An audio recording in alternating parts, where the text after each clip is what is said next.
kepada Bapak Brigjen Ahmad Nur Wahid, Direktur Penjagaan BNPT RI, serta akan menyusul Kiai Haji Madudin Usman Al-Bantani, dan selamat malam juga kepada Bapak Lutfi. Malam ini kita akan berdialektika dengan judul Cinta Ibu Pertiwi, NKRI Pancasila Bhinneka Tunggal Ika Harga Mati. Kepada Bapak Brigjen Ahmad Nur Wahid dipersilakan memberikan pengantar selama 7 menit. Dipersilakan. Bismillahirrahmanirrahim. Assalamualaikum warahmatullahi wabarakatuh. Selamat malam dan salam sejahtera untuk kita semuanya. Om Swastiastu, Namo Buddhaya, salam kebajikan, rahayu, salam Pancasila. Yang kami hormati Pak Dr. Sugeng Sugiarto, Mas Rifki, dan seluruh peserta diskusi pada malam hari ini. Saya dengar tadi juga ada Kiai Madudin dari Banten. Saya pertama terima kasih saya diundang ya dalam rangka memperingati 1 Juni kelahiran Pancasila. Ya, ini relevan sekali dengan temanya, yaitu mencintai mencintai Ibu Pertiwi, NKRI, Bhinneka Tunggal Ika, Pancasila Harga Mati. Ya. Suara saya cukup terdengar jelas ya? Terdengar. Kalau kita bicara mencintai Ibu Pertiwi, Pertiwi itu kan dari bahasa Sanskrit ya. Sanskerta artinya bumi. Maknanya bagaimana kita mencintai Ibu Pertiwi berarti personifikasi daripada mencintai tanah air.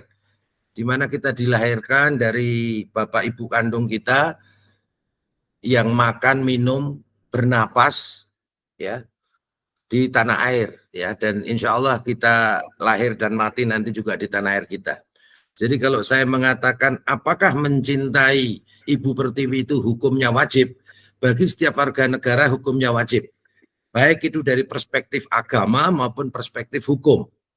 Nah, makna daripada mencintai Ibu Pertiwi ya, itu harus kita mengembangkan sikap moderasi. Artinya sikap moderasi itu sikap nasionalisme yang moderat. Jangan kita biarkan nasionalisme tanpa dibatasi oleh moderat. Moderat itu kan wasatiyah atau tawasud, di tengah-tengah. Kenapa demikian? Karena kalau nasionalisme, ya apapun yang isme, itu bisa berujung kepada sikap maupun tindakan yang berlebihan. Ya kalau ekstremisme kanan berarti kan yang mengatasnamakan agama, ekstremisme kiri yang mengatasnamakan komunisme, marxisme, leninisme, dan ekstrim lainnya yang mengatasnamakan liberalisme, kapitalisme, sekularisme maupun separatisme. Itu yang sering kita sebut ideologi-ideologi transnasional. Ya, nah kita bangsa Indonesia ya sebagai cermin mencintai Ibu Pertiwi, maka kita harus bersikap nasionalis moderat, yaitu memiliki komitmen kebangsaan terhadap apa yang sudah menjadi konsensus yang diamanahkan oleh founding father bangsa Nusantara atau negara Indonesia, yaitu Pancasila, Bhinneka Tunggal Ika, NKRI maupun Undang-Undang Dasar 1945. Jadi dalam konteks ini ya, bagaimana kita punya paradigma, punya pemikiran, punya sikap dan tindakan yang bersifat nasionalisme moderat. Sehingga kita wajib sebagai bangsa dan warga negara Indonesia untuk selalu menjaga, melindungi, mengayomi, dan tentu saja melayani masyarakat, bangsa, dan negara. Nah, yang harus diperhatikan tadi di pertama saya mengatakan ekstremisme kanan, ekstremisme kiri maupun ekstremisme lainnya. Nah, relevan dengan sikap kita yang nasionalisme moderat, maka kita wajib untuk berkontribusi wajib untuk melakukan segala upaya sesuai dengan kompetensi dan kemampuan kita di dalam menjaga ketahanan nasional bangsa Indonesia. Apa itu ketahanan nasional bangsa Indonesia? Yaitu kondisi dinamis yang meliputi seluruh aspek kehidupan berbangsa.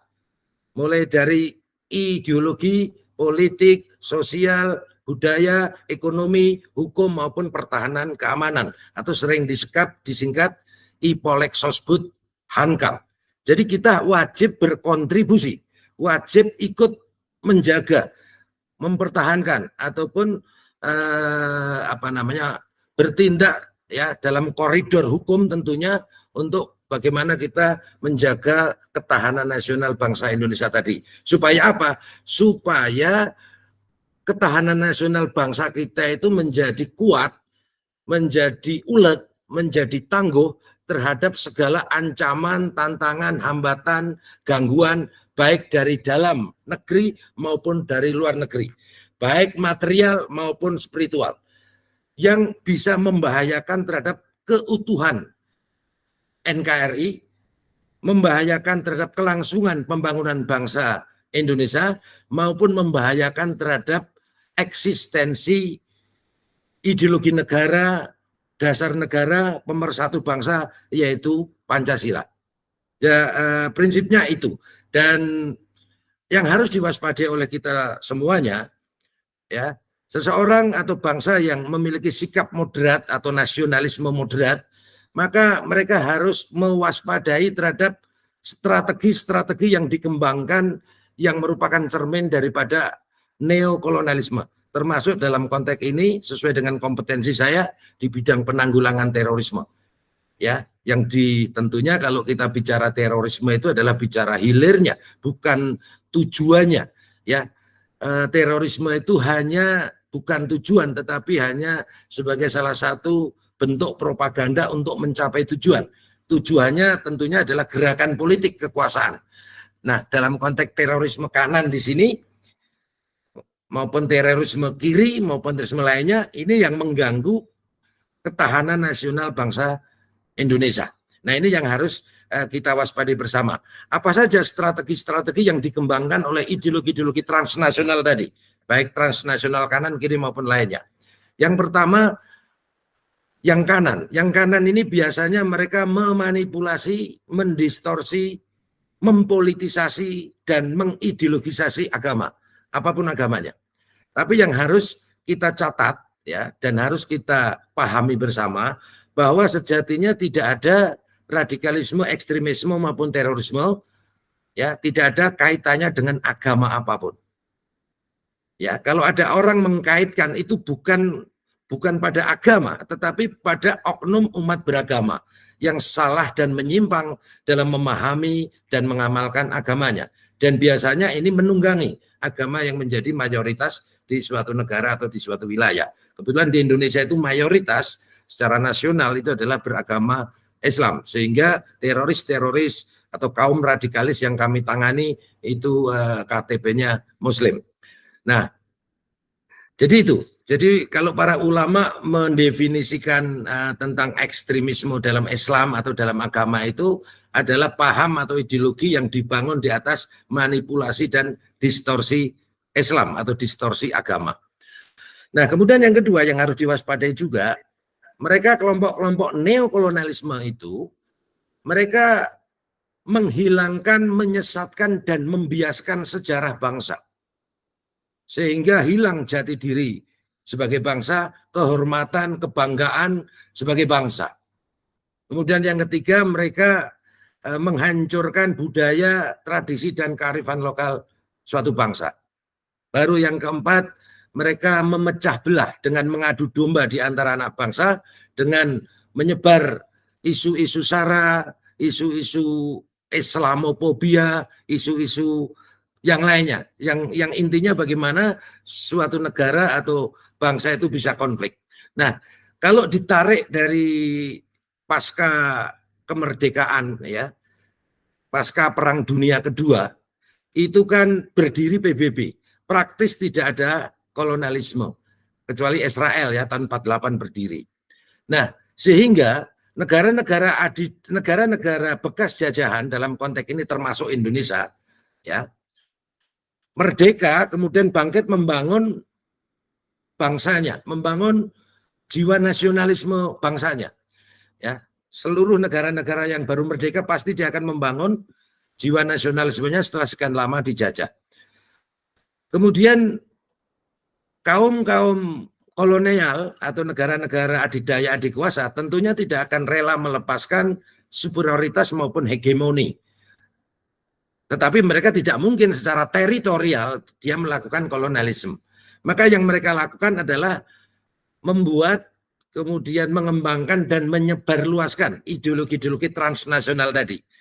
Sehingga nasionalisme di sini sebagai tesisnya, transnasionalisme menjadi antitesisnya. Apa yang terjadi? Tentunya konflik, tentunya kegaduhan. Kalau sudah konflik, sudah gaduh, maka bangsa-bangsa yang baru merdeka itu tidak akan stabil, sehingga tidak bisa membangun, sehingga masih dalam kondisi kemiskinan dan keterbelakangan. Otomatis mereka tetap akan depend on, ketergantungan dengan negara-negara kolonial atau adidaya adikuasa. Ini yang sering kita sebut neokolonialisme. Ya, strategi-strategi yang mereka lakukan seperti tadi. Makanya sering saya katakan bahwa radikalisme, ekstremisme, terorisme ini sejatinya adalah virus ideologi yang dikapitalisasi untuk politik kepentingan di era asymmetris war atau proxy war. Nah, politik kepentingan di sini bisa kepentingan ekonomi, kepentingan kekuasaan, politik hegemoni, dan lain sebagainya. Nah, ini yang pentingnya kita 1 Juni besok, ya, itu memperingati hari lahirnya Pancasila. Kenapa? Karena ekstrim kanan, kiri, dan ekstrim lainnya tadi, itu semuanya ingin mengganti ideologi negara Pancasila. Ingin menghilangkan kebanggaan kita, kecintaan kita kepada bangsa dan tanah air kita. Nah, itu yang menjadi kewaspadaan kita. Yang perlu dicatat juga, ekstrim kanan, kiri, dan lainnya tadi sudah pernah menjadi terorisme semua. Dan pernah terjadi di Indonesia. Ekstrim kanan tentu dulu ada DITII, Kartosuwiryo, yang ingin mendirikan negara NII, Negara Islam Indonesia. Ekstrim kiri ada pemberontakan PKI Madiun oleh Muso, ya. Kemudian puncaknya di G30S PKI oleh DNID. Nah, kemudian ekstrim lainnya, ya, separatisme, misalnya ada pemberontakan RMS, Republik Maluku Selatan.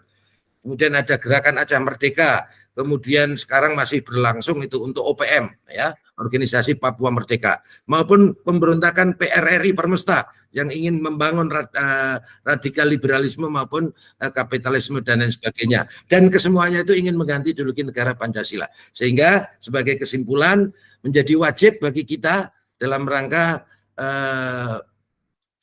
memperingati hari lahirnya Pancasila, ya, yang sekali lagi Pancasila memang bukan agama dan tidak untuk menggantikan agama, tetapi yakinlah bahwa Pancasila ini adalah produk jenius dari para founding father bangsa Nusantara, para ulama, para tokoh bangsa, tokoh nasional yang saat itu dipimpin oleh Bung Karno, merumuskan dasar dan ideologi negara pemersatu bangsa yang sangat plural, yang sangat heterogen, yang sangat majemuk, yang dari perspektif intelijen adalah bangsa yang memiliki potensial konflik paling besar di dunia.